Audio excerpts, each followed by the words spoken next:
नमस्कार दोस्तों, मैं हूं बिट्टू कुमार और मेरे चैनल बिट्टू एडवाइजर में आपका स्वागत है। आज मेरा वीडियो है दोस्तों नियोजन और नियुक्ति को लेकर कि नियोजन क्या है और नियुक्ति क्या है, कैसे नियोजन का उदय हुआ और किस तरह से युवाओं को भटकाया गया नियोजन को लेकर। क्योंकि जहां शिक्षकों को नियुक्ति करना था वहां सरकार ने नियोजन किया गया, क्योंकि अगर नियुक्ति करते तो उन शिक्षकों को, उन टीचरों को 40 से 50 हज़ार का वेतन दिया जाता। लेकिन बिहार सरकार ने नियोजन करवा के कम पैसों में यानी कि 1500 से स्टार्ट करवाया नियोजन और 20 से 25 हज़ार वही पैसा देकर स्कूलों में ये व्यवस्था की।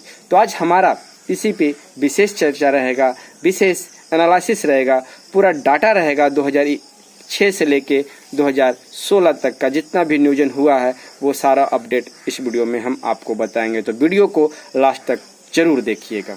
नियोजनवाद शिक्षा और शिक्षकों का शत्रु। जी हाँ, शिक्षा मानव सभ्यता का घोतक है।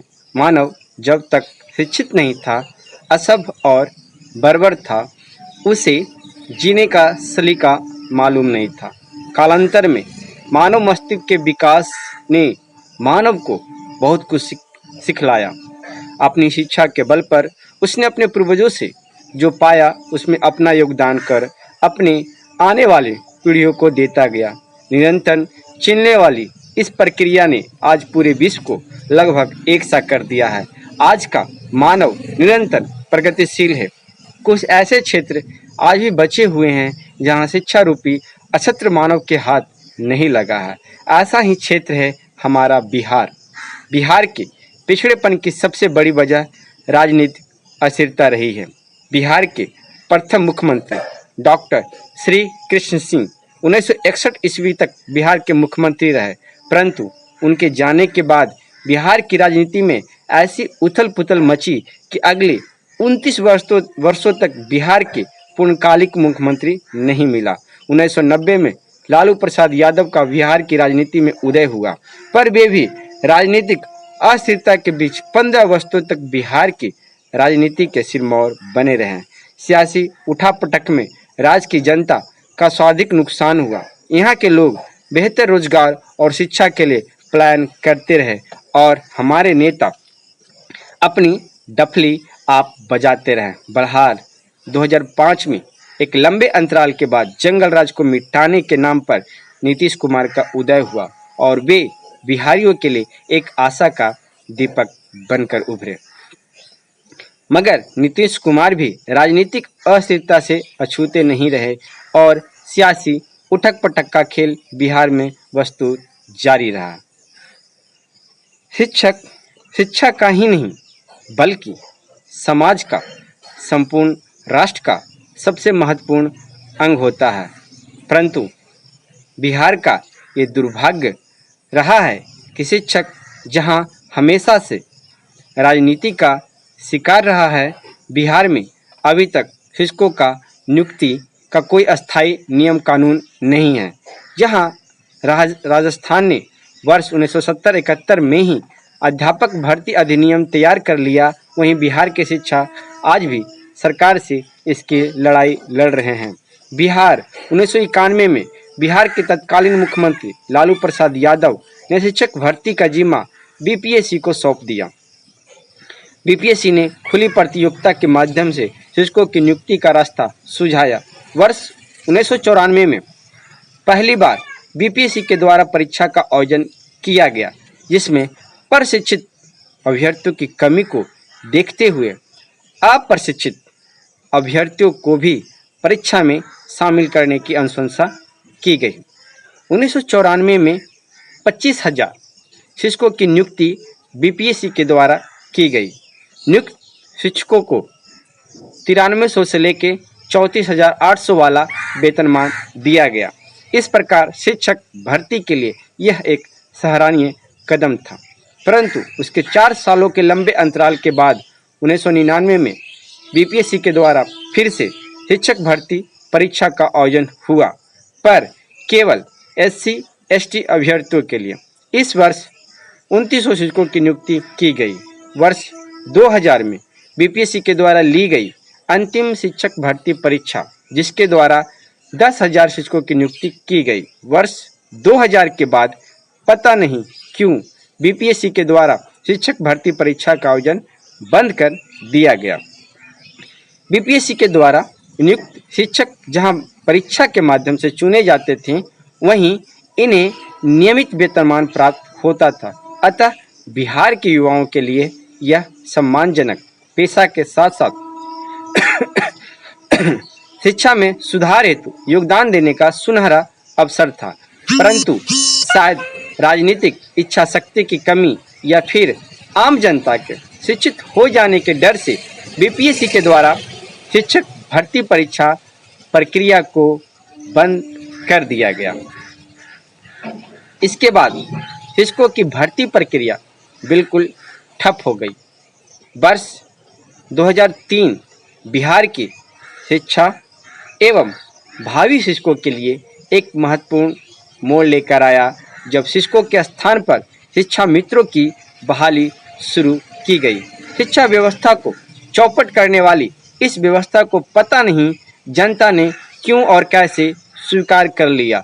जब शिक्षकों की नियुक्ति नहीं अपितु नियोजन की शुरुआत हुई, वो भी पंचायती इकाइयों के अधीन।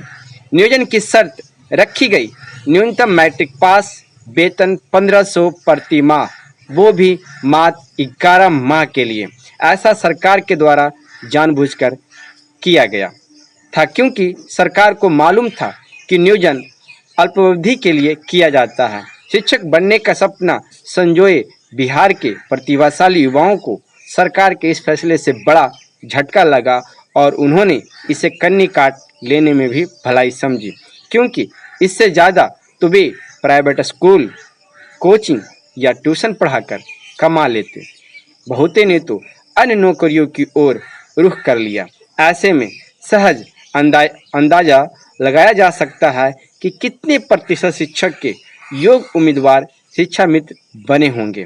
बिहार में शिक्षा और शिक्षकों के पतन की एक नई इबारत थी शिक्षा मित्र की बहाली।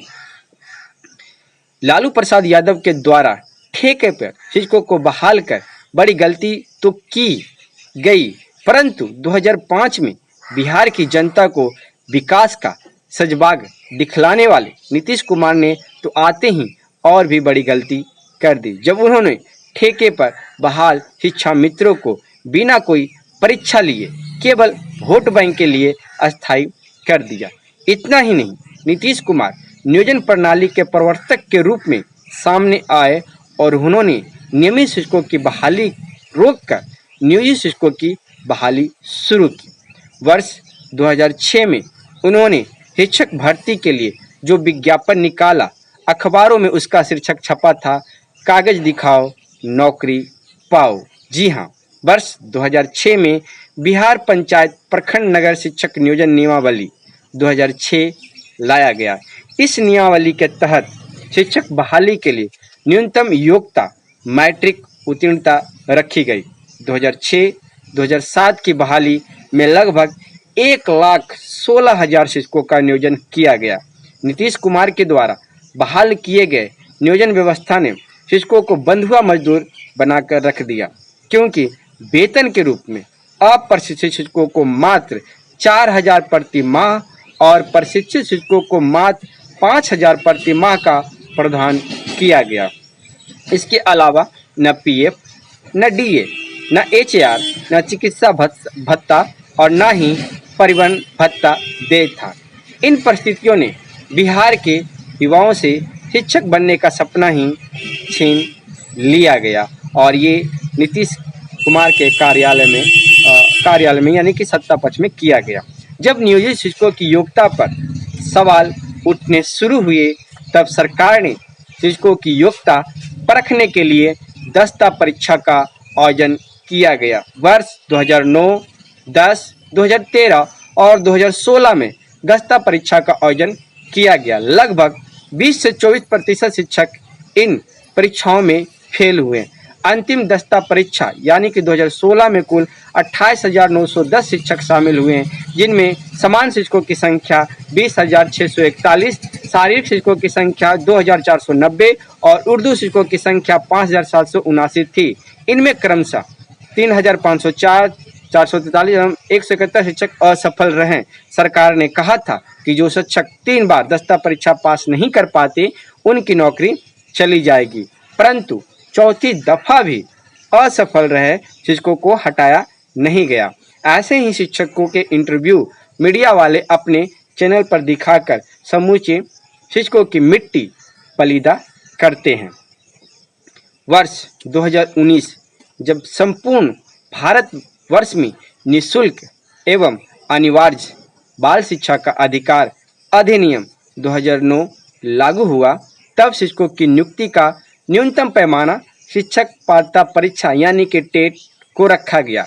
बिहार में अभी तक शिक्षकों के पद बहुत बड़ी संख्या में रिक्त थे, अतः बिहार सरकार ने शिक्षकों की नियुक्ति हेतु शिक्षक पात्रता परीक्षा 2011 का आयोजन किया। अप्रशिक्षित अभ्यर्थियों की कमी को देखते हुए अप्रशिक्षित अभ्यर्थियों को भी परीक्षा में शामिल करने की अनुशंसा की गई। वर्ष 2011 की टेट परीक्षा अपने आप में एक महापरीक्षा थी। बिहार के युवाओं में एक बार फिर शिक्षक बनने का सपना जागृत हुआ। कुछ लोग भाग्य आजमाने के लिए भी परीक्षा में शामिल हुए। कुल 26,80,337 अभ्यर्थियों ने इस परीक्षा में भाग लिया, जो अपने आप में एक रिकॉर्ड है। इसके पीछे का बड़ा कारण था कि लोगों को नियमित शिक्षक बनने की उम्मीद, क्योंकि नोटिफिकेशन में स्पष्ट अंकित था कि टीईटी पास अभ्यर्थियों की नियुक्ति की जाएगी, न कि नियोजन। बहरहाल जब परीक्षा का परिणाम घोषित हुआ तो अधिकांश के चेहरे उदास थे, क्योंकि कुल उत्तीर्णता मात्र 5.52% ही थी। पेपर में कुल 60,730 अभ्यर्थी सफल हुए, जबकि पेपर 2 में कुल 87,254 अभ्यर्थी सफल हो पाए थे।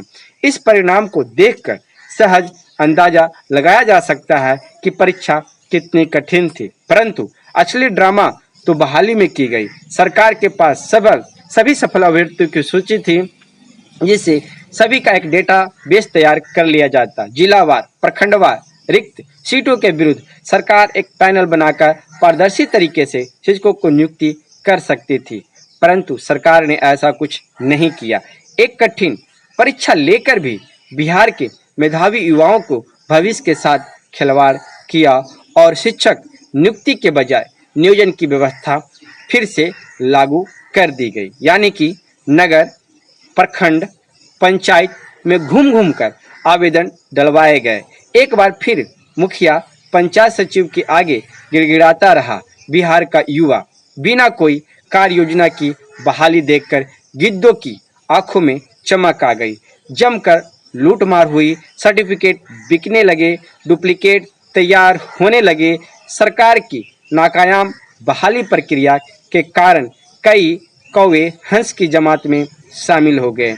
आज भी इनकी छटनी निगरानी विभाग कर रही है, जिसमें सरकार का पैसा और वक्त दोनों बर्बाद हो रहा है। जहां अन्य राज्यों में टीईटी पास अभ्यर्थियों की नियुक्ति नियमित शिक्षक के रूप में की गई, वहीं बिहार में नीतीश सरकार ने प्रतिभा का गला घोटकर नियोजित का तमगा पहना दिया। नीतीश कुमार शिक्षकों का वेतनमान देने के संदर्भ में तर्क रखते हैं। 15,000 से 30,000 तक 1500 से 30,000 कर दिया गया। इसी सारी योजनाओं को बंद करना पड़ा, आदि। यहाँ यह समझने की जरूरत है कि नियोजन व्यवस्था के प्रवर्तक हैं श्री नीतीश कुमार। नियोजन किसी अल्पकालीन कार्य को पूरा करने की युक्ति, न कि दीर्घकालीन और महत्वपूर्ण कार्यों का करवाने का माध्यम। शिक्षा जैसी महत्वपूर्ण आधारशिला को नियोजन रूपी व्यवस्था कमजोर ही करेगी। इससे शिक्षकों की अस्मिता, सम्मान और एवं वृत्ति का दोहन हो रहा है। शिक्षक चाहकर भी अपना संपूर्ण योगदान नहीं दे पा रहे हैं। ऐसी स्थिति समाज के लिए कहीं से भी श्रेयस्कर नहीं है। अतः शिक्षकों को नियमित कर उन्हें नियमित वेतनमान प्रदान करना ही अंतिम विकल्प है। हाँ, सरकार चाहे तो एक बार फिर स्तरीय परीक्षा का आयोजन कर उसमें सफल शिक्षकों का वेतनमान प्रदान करे, पर जो भी हो इसका निदान शीघ्र किया जाना चाहिए। बिहार की जनता के लिए और आने वाले प्रतिभाशाली युवाओं के लिए हितकारी हो।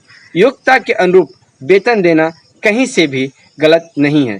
तभी आने वाले समय में बिहार के अभिभावक भी अपने बच्चों को शिक्षक बनते देखना पसंद करेंगे। तो ये पूरा एनालिसिस नियोजन को लेकर था। नियमित और नियोजन दोनों में हमने दो फर्क समझाया कि नियोजन क्या होता है और नियुक्ति क्या होता है। तो ये वीडियो आपको कैसी लगी आप हमें कमेंट करके ज़रूर बताइएगा, और ऐसे ही वीडियो न्यूज़ पाने के लिए आप हमारे चैनल पे बने रहें। फिर एक नेक्स्ट वीडियो लेके आएंगे। धन्यवाद दोस्तों।